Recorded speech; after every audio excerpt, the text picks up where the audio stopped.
This is the all-new RG34XX from Anbernic, and in this video we're going to be taking a look at this new retro handheld, and while it's packing the same kind of performance we've seen before from this company, the overall design is something that people have been asking for, and I do admit that by the end of 2024 I wasn't expecting to do another retro handheld, but I'll just go ahead and say it. My favorite retro handheld of the year is the RG35XX. I'm a huge SP fan, but before that we obviously had the Advance.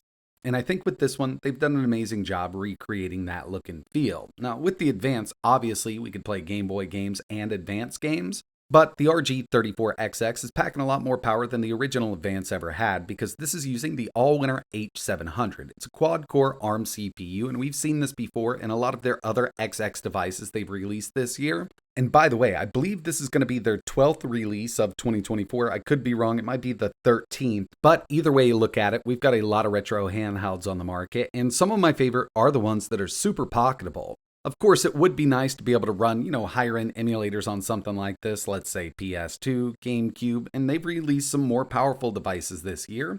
But my favorite by far are the smaller, more pocketable devices. Now, if I want to get into some higher-end gaming, I'll go with the Steam Deck or the ROG Ally. But if I'm looking to get good battery life and not spend a ton of money for retro games, I'd definitely be looking at something like this or the RG35XX And at the time of making this video, they're offering 4 different color variants. You've got the indigo, black, transparent red, and transparent green.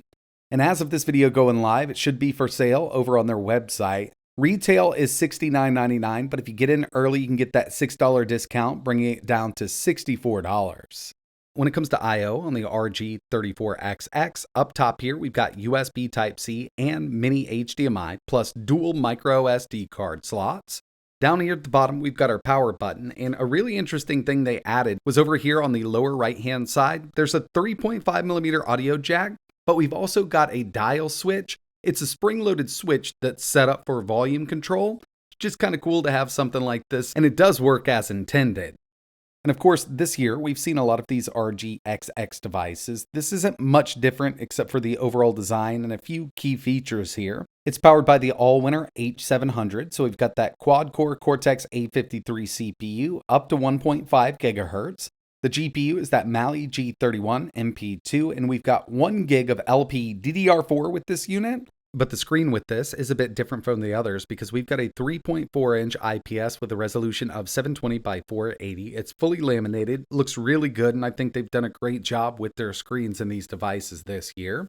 It's got AC Wi-Fi, Bluetooth 5.2, and a 3500 mAh battery. Inside of the box, along with the RG34XX, you're also going to get a lanyard and a USB cable. No charger is included, but you can basically use anything with this thing. Love the fact that we've got this lanyard spot around back, and when it comes to overall performance, this is going to work just like the other RGXX devices they put out this year. Because after all, it's using the same all-winner CPU. We've basically got the same operating system, Linux, running from a micro SD card. So if you were hoping to get this one and just run higher-end emulators on it than you can with, let's say, the RG35XX, you're going to kind of be out of luck. There are a couple new things on the body itself, like down here we've got the dial switch. It's a little spring switch. This is going to change the volume, and it's just got a nice tactile feel to it. And I'll tell you, if you were a fan of the first gen GBA, then you're going to love this. I mean, it really does kind of feel just like that device, but of course we can run more games on this. But it is lacking an analog stick like some of their other RG devices, so definitely keep that in mind. I think they did a great job with the overall design here. It slides right in your pocket. Love the fact that we've got that lanyard. Also have that 3.5mm audio jack and HDMI out in case you want to connect this to a larger display. But for me, I like these just to kind of carry around with me. And with up to 7 hours of runtime out of this 3500 mAh battery, I mean, it gives you a lot of time to play your favorite games. Just wanted to show off a few things here. We've got GBA looking great. I'm using RetroArch, and with that screen aspect ratio being the same as the original GBA, everything scales properly, and the face buttons here are using conductive pads under them. So we've got those 4 face buttons, for those higher-end emulators that you want to run that required 4 face buttons. But the D-pad here is a bit smaller, and I completely understand why. I mean, it's definitely a smaller device.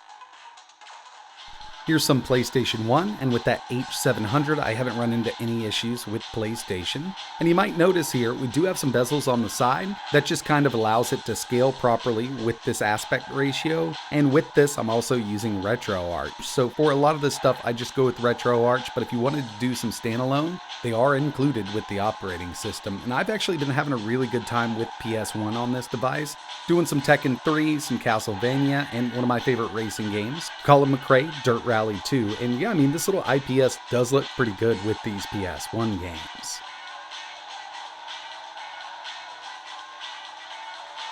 Now it's time to test out this D-pad, and I did mention it's a bit smaller, but it actually feels pretty decent. So getting in here, I wasn't expecting it to work as well as it did. It's got some decent roll, and usually I like to play on the outside. That's kind of what we're going to have to do here with this, given that it is a smaller D-pad. But with those conductive pads behind it, it works out really well for platformers and especially fighting games. So yeah, missed a couple here and there with it, but this is something I could get used to it, and there are some people out there that want to play from the middle of the D-pad. I don't think that this is one of those D-pads just given the size of it.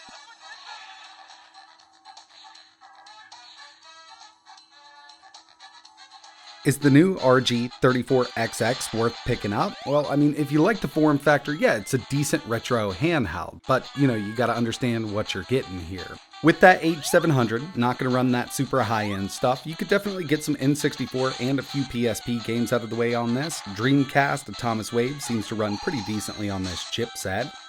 But with the lack of an analog stick, there are some of those higher end games that just really aren't going to work too well on this. You can always map that D-pad out if you want to, but personally having an analog stick for that stuff is kind of the way to go. But in the end, that's not what this device is all about. This is more of a pocketable unit. You could play your Game Boy Advance games on here just fine. They look good. You've got that familiar feel, that old school retro feel with the GBA shell here.